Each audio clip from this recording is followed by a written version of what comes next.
In this video, we explore limits at infinity. So what I want to do today is talk about what happens when I take a limit as x approaches plus or minus infinity of some function, how things go, and what that kind of says about the function that we're working with. Let's consider the following function. F of x is 3x squared divided by x squared plus 1. And I want to look at two limits here. The limit as x approaches plus or minus infinity. Okay? And because infinity is what it is, it's not exactly a number, right? We can't really direct substitute. There's no way that I can just plug in infinity. But what we can do is take a look at a table or a graph and see what happens as x gets larger and larger, both in the negative and positive direction. So here I've got a graph of my function and a table where I've plugged in some values on either side where x is approaching negative infinity and positive infinity. Okay? And you can kind of see here, first looking at the table, as x approaches minus infinity, that my function 2.97, 2.9997, 2.999997 looks like it's getting closer to 3, right? And on the right, when x is approaching positive infinity, it seems like we've had, very similar behavior, right? We say f is approaching 3 as well, okay? So what we can say here then is that on the right, my blue arrow there, as x is approaching positive infinity, my function looks like it's approaching 3. And again, similar on the left with those green arrows. What we have then are these two separate limits, both approaching 3.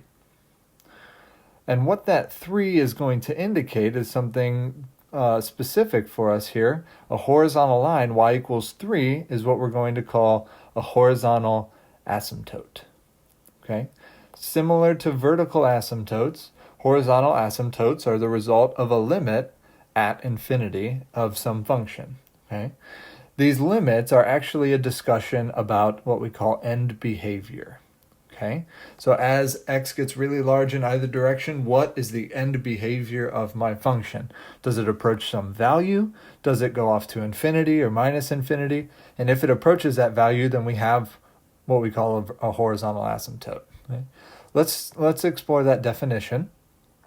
A horizontal asymptote, the line y equals L, is a horizontal asymptote, HA, of the graph of f when the limit as x approaches minus infinity is L, or the limit as x approaches positive infinity is L. Okay? So either way, I've got a horizontal asymptote if when I take a limit as x approaches one of the infinities and my function approaches a value. Okay?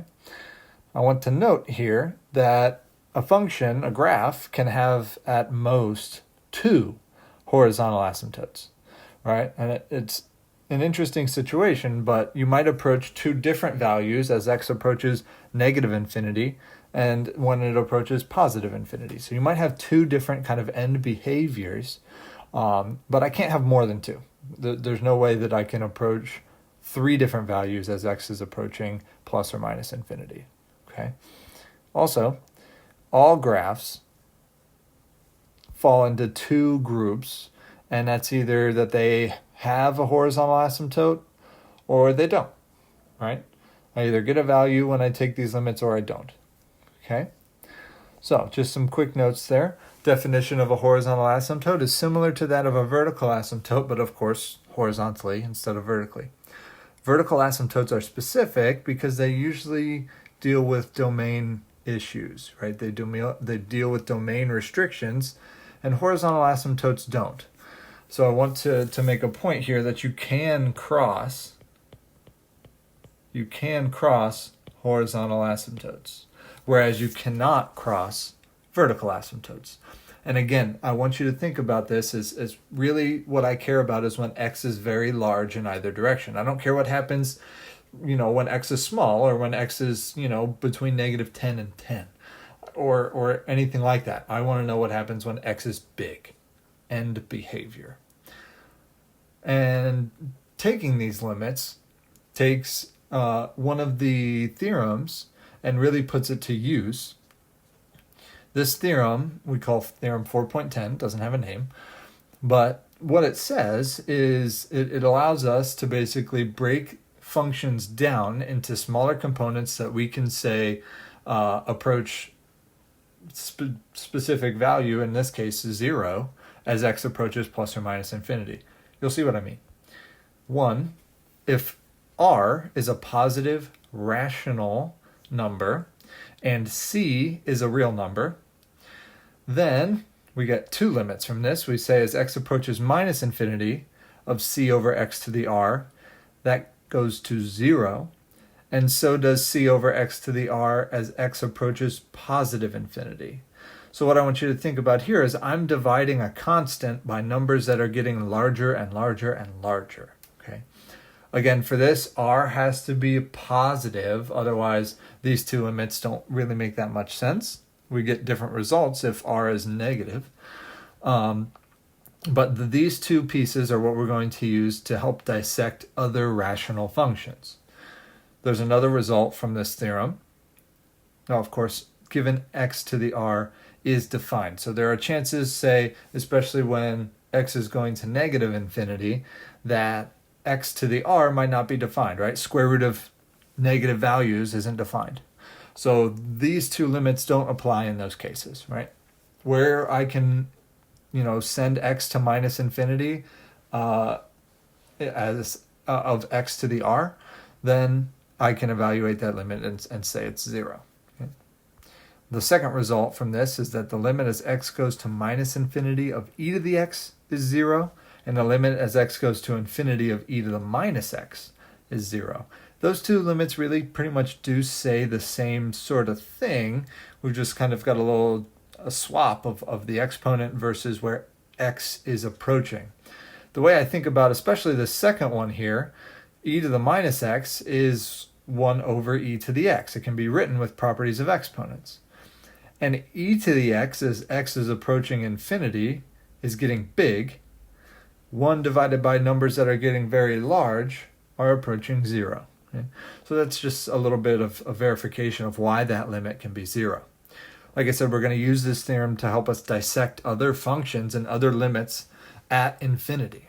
Okay? So I want to do some examples. The next couple here are pretty quick. Let's look at two separate limits as x approaches infinity of 5 minus 2 over x squared first. So when I go through this, I really just kind of want to split things up, right? I've got a subtraction that I'm taking a limit of, and I know that I can then subtract the two different limits. The limit as x goes to infinity of 5 minus 2 times the limit as x goes to infinity of 1 over x squared. So at the same time as I'm splitting up that subtraction, I'm actually factoring out that 2. Okay? Just those properties of limits that we saw before. As x approaches infinity of 5, I of course just get 5 minus 2 times the limit as x goes to infinity of 1 over x squared. That's exactly like c over x to the r. As x approaches infinity, that should go to 0. So 5 minus 2 times 0 is of course 5. That's pretty much it. So it's taking advantage of that theorem and the properties of limits that we already talked about. Now looking at this limit here as x approaches minus infinity of e to the x over 3, that divided by 3 there I can pull out as a factor of 1/3 times the limit as x goes to minus infinity of e to the x. And just before, you can go back to the previous slide a bit, and this limit, x is being raised, e is being raised to more and more negative, increasingly negative values. And we end up with e to a negative large power, that goes to 0. 1/3 times 0 is of course 0. So in short, these two examples kind of show me that all of the properties of limits that we used before are still going to apply with limits at infinity. Okay, I can still break things apart. I can still take a limit of a product and make it the product of limits. All of those things are still available to us here. I want to look at a little bit more complicated type example. And what we see here, how we evaluate a limit like this, I've got a rational function, 2x minus 1, divided by x plus 1, as x is approaching infinity, okay? So again, we kind of try to look and see what's happening, just as we would have if x was approaching a number, a finite value. We would look and see what the numerator and denominator were doing, right? So if I take 2 and I multiply it by numbers that are getting larger and larger and larger, subtract 1, that numerator is really just getting larger, yeah? Same idea with the denominator. As x approaches infinity, x plus 1 is going right there with it, right? This is called an indeterminate form, right? And we don't really know what's going on. We don't know what this form is going to give us. There's a technique to be able to figure out how this indeterminate form is actually behaving. And it requires the use of the theorem we saw just a minute ago. What I want to try to do is replicate the fact that, or replicate the c over x to the r. So what I want to do is try to incorporate that c over x to the r. And if I can, all pieces of my limit that look like c over x to the r will go to 0. And in this case, what we do is we check the highest power of x in the denominator. Okay, in the denominator, and that's key. It's got to be in the denominator.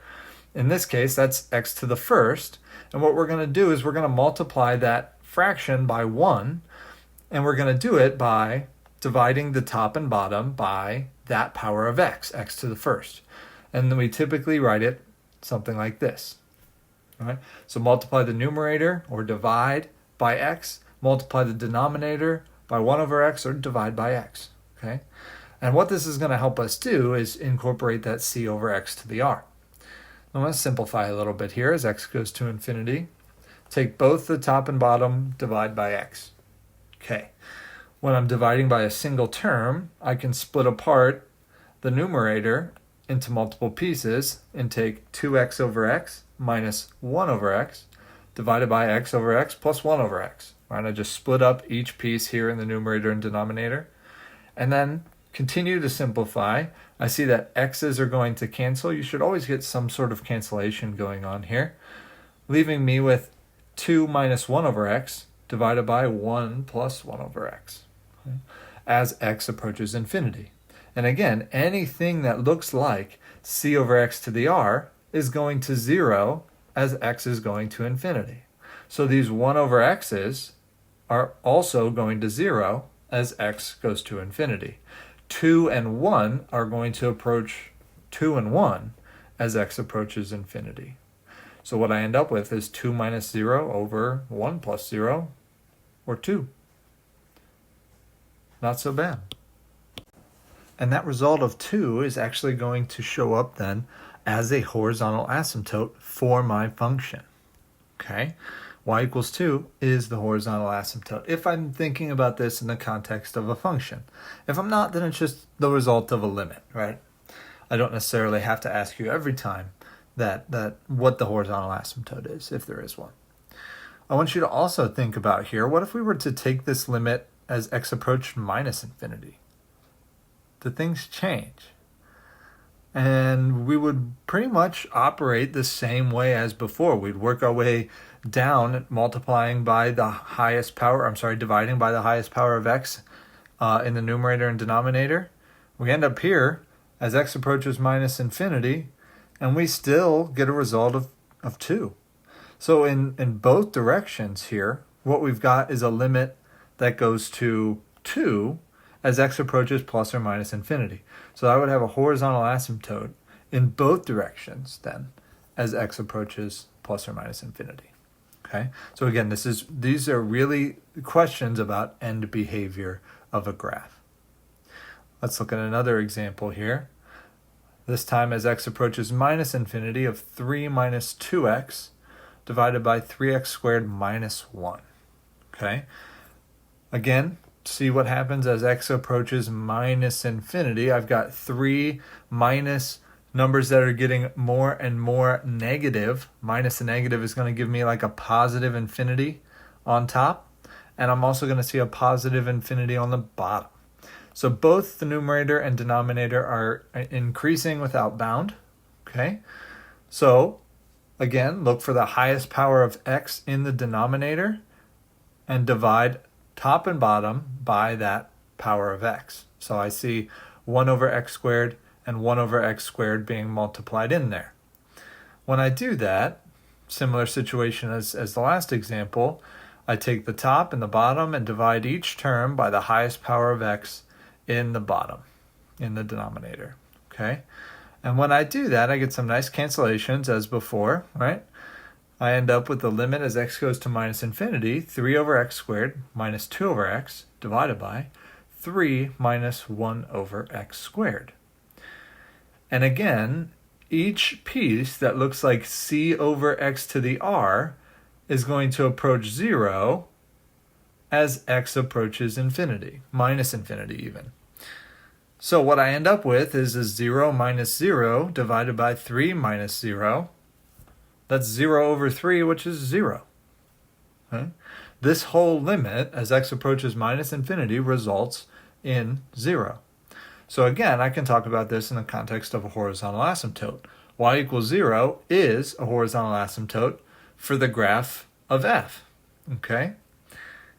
And that isn't going to change, again, if I switch directions. If I look at the limit now as x approaches positive infinity, the result is no different. I still end up with the same sort of expression, and sending x to infinity this time, I still see each of those three pieces that resemble c over x to the r approaching 0. So all of that is still approaching 0.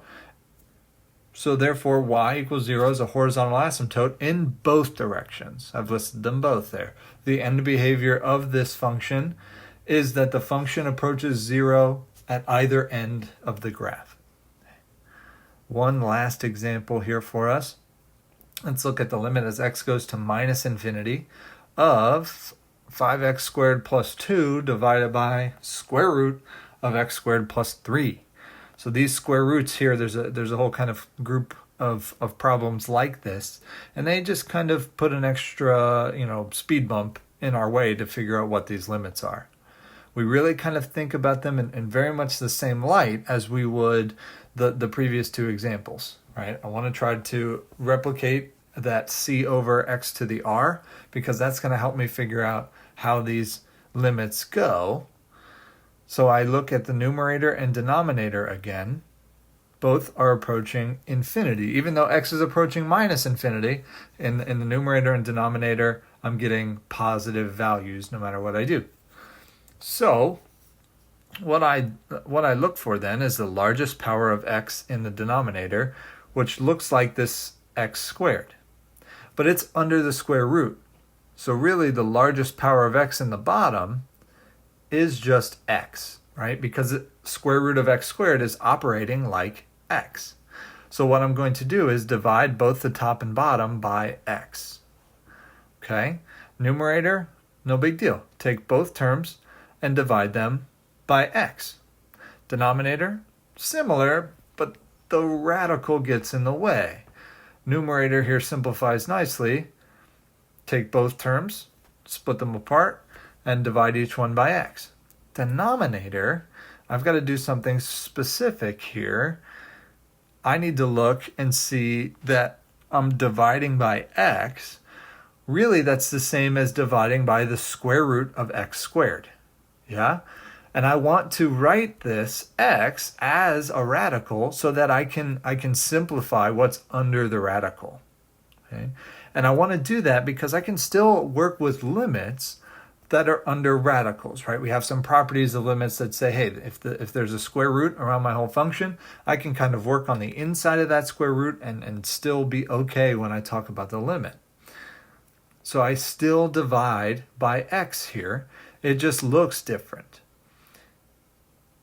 Copying down the numerator, when I divide the denominator by square root of x squared, I can absorb that x squared under the radical and divide each term under the radical by x squared. Not just x, but x squared. And now I can see some cancellations and simplifications here. end up with a limit as x goes to minus infinity, 5x plus 2 over x in the numerator. Denominator under the radical, the x squareds cancel, and I'm left with 1 plus 3 over x squared. Again, that theorem prevails and tells me that each piece that looks like c over x to the r is going to 0 even as x goes to minus infinity. Okay? But the interesting bit here is that there's an x left over in the numerator. And as x goes to minus infinity, that 5 is being multiplied by numbers that are getting more and more negative. Okay, so the numerator should result in something that's like a minus infinity, and the denominator ends up with like the square root of 1. So all in all, I can say that this limit should be minus infinity. Okay? In this example, f of x here, my function, we say has no horizontal asymptote, at least as x approaches minus infinity. You can re-explore. As x approaches positive infinity, you'll end up in the same boat, except that your limit will be positive infinity this time, because 5 times numbers that are large and positive is infinity. The result that you still have no horizontal asymptote, however, remains. Okay? So some quick examples there to try to figure out what these limits at infinity are telling us. There's some nice process to go through to determine the value of these limits. Sometimes things get a little trickier. I've tried to showcase a couple different examples here, at least the 3 situations where I've got some value from my limit that's either 0 or something else, and then when I have a limit that results in plus or minus infinity, and then I have no horizontal asymptote. Okay, I encourage you to practice more examples. I can't possibly show you them all. Otherwise, good luck, and thanks for watching.